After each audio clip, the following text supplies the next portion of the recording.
ইমাম মালিক নাম শুনেছেন, একজন মাযহাবের ইমাম ছিলেন যিনি ইমাম মালিক রাহমাতুল্লাহ আলাইহি। তিনি শুধু ইমাম ছিলেন না, জামানার একজন বড় মুফাসসির ছিলেন, একজন বড় তাফসীরকারক ছিলেন, একজন মুহাদ্দিস ছিলেন, বড় ফকিহ ছিলেন। ইমাম মালিকের আম্মা কিন্তু বেশি একটা সুন্দর ছিল। সম্মানিত উপস্থিতি, ইমাম মালিকের আম্মা একেবারে কালো ছিল। কিতাবের ভিতরে লেখে ইমাম মালিকের মা যখন নির্বাচন করবে, ইমাম মালিক রাহমাতুল্লাহ আলাইহি ওনার দাদা ওনার দাদি মালিককে বললেন, বাবা তোমার জন্য একটা পাত্র নির্বাচন করেছি, আমরা খুঁজে বের করেছি। আমরা শুনেছি অনেক সময় এরকম শোনা যায়, এক মেয়ে পাওয়া গেছে, মেয়ে খুব ভালো, মেয়ের চরিত্র ভালো, দিনদার, সব কিছু শুই না। ইমাম মালিকের মা দাদা দাদি ওনারা চিন্তা করলেন এটা ইমাম মালিকের মা হিসাবে এটাকে নির্বাচন করা যায়। এই জন্য ইমাম মালিকের বাবার কাছে যা বললেন, এইরকম একটা পাত্রী আমরা পেয়েছি। ইমাম মালিক এই পাত্রীর গুণাগুণ শুই নাই, আর দেখার প্রয়োজন পড়লো না। তিনি মা বাবার কথা মোতাবেক বিয়ে করলেন একেবারে কালো মেয়ে।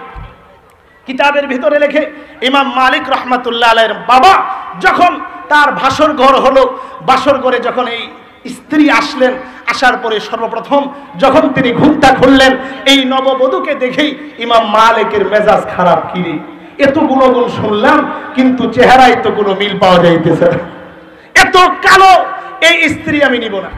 ইমাম মালিকের মা তখন ইমাম মালিকের বাবাকে বলেছিল, হে ইমাম মালিক এর বাবা, আল্লাহ পাক পৃথিবীতে এমন কিছু বিষয় রেখে দিয়েছেন, কোরআনের আয়াত শোনায় দিলেন, যেই বিষয়গুলো হয়তো অনেকের সামনে অপছন্দনীয় হবে, কিন্তু আল্লাহ এর ভিতরে কল্যাণ রেখে দিয়েছেন। কথা বলেন ঠিক কিনা?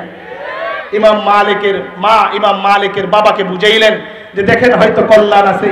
ইমাম মালিক কোরআনের আয়াত শুই না, ইমাম মালিকের বাবা কোরআনের আয়াত শুই না, তিনি এটাকে মেনে নিলেন। বাসর হলো, ওয়াতি হলো, সহবাস হলো।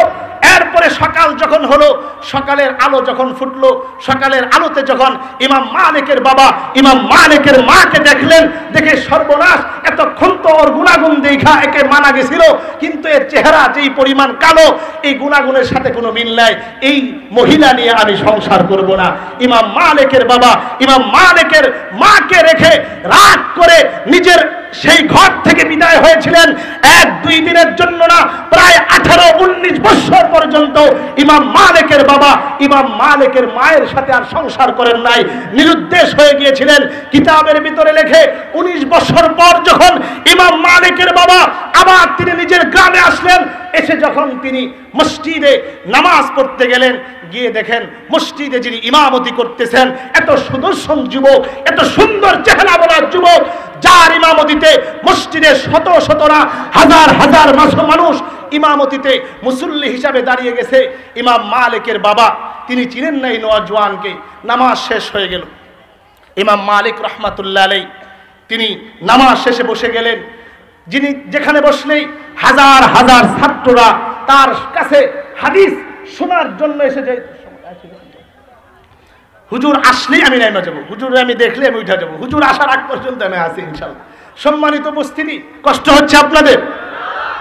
ইমাম মালিকের বাবা দেখলেন এই নওজোয়ানটা নামাজ শেষ করে যখন বসেছেন, বসার সাথে সাথে হাজার হাজার মানুষ তার ছাত্র হিসেবে তার দরস নেওয়ার জন্য বসে গেছে। এইবার ইমাম মালিকের বাবা লোকজনকে জিজ্ঞাসা করে, কি গো, এই যে কিছুক্ষণ আগে এত সুদর্শন যুবক যে লোকটা নামাজ পড়ালো, এই লোকটার পিছনে এরপরে আবার এত দৌড়ছে হাজার হাজার মানুষ, এই নওজোয়ানটাকে লোকেরা চিনে না, ওনাকেও চিনে না, ইমাম মালিকের বাবারেও চিনে না। ইমাম মালিকের বাবাকে লক্ষ্য করে বলতেছে, দেখেন শুনেছি এই লোকটার বাবা আজকের থেকে প্রায় 19 বছর আগে নিজের ঘরে বৈধ স্ত্রী রেখে, স্ত্রী অপছন্দ হওয়ার কারণে, কুচ্ছিত হওয়ার কারণে তার মাকে রেখে চলে গিয়েছিল। আজও পর্যন্ত তার কোনো হদিস নাই। ওই সন্তান হলো এই ইমাম মালিক রাহমাতুল্লাহ আলাইহি। সুবহানাল্লাহ বলে। ইমাম মালিকের বাবা এইবার চলে গেলেন নিজের আপন ঘরে। নিজের ঘরে যাওয়ার পর দরজায় নক করলেন, দরজা খুলে দিলে যে যুবক বের হয়ে আসলো, যে যুবকটা একটু আগেই মসজিদের ইমাম ছিল, আল্লাহু আকবার বলে। নওজোয়ান ইমাম মালিক ডাক দিয়ে বললেন, আপনি কি এই অসময়ে আপনি কেন আমাদের বাড়িতে? এমন সময় ইমাম মালিকের বাবা বললেন, আরে যুবক, তুমি আমারে চিনবা না, আমি তোমার বড় আপনজন। তোমার মাকে গিয়ে বলো ওই লোক আবার তোমার বাড়িতে আসছে, যে লোককে বাসর করে বলেছিলেন আল্লাহ পাক এর কিছু বিষয় এমন রেখেছেন যে বিষয়গুলো তোমার কাছে দৃষ্টিতে অপছন্দনীয় হলে পরেও আল্লাহর দৃষ্টিতে তা খুবই কল্যাণকর। ইমাম মালিক ভিতরে চলে গেলেন, মাকে গিয়ে বললেন সব ঘটনা। এইবার মা ডাক দিয়ে বলেন, মালিক রে, এই আর কেউ না, এই হলো তোমার সবচেয়ে পরিচিত ব্যক্তি, তোমার জন্মদাতা, তোমার পিতা। আল্লাহু আকবার বলে। সম্মানিত উপস্থিতি, এই জন্যই বলি স্ত্রী নির্বাচনের ক্ষেত্রে আমাকে অবশ্যই দিনদার দেখে স্ত্রী নির্বাচন করতে হবে। একটু সময়ের জন্য হলেও যদি আমার এটা অপছন্দ লাগে, ভবিষ্যতে আমার এই দিনদার স্ত্রী বড় কাজে আসবে। কথা বলেন ঠিক কিনা? এটা হলো সন্তানের 1 নম্বর হক। সন্তান জন্ম নেওয়ার আগেই সন্তানের মা যিনি হবেন ওনাকে দিনদার দেখা এরপরে আমাকে স্ত্রী নির্বাচন করতে হবে। এটা হলো সন্তানের 1 নম্বর হক।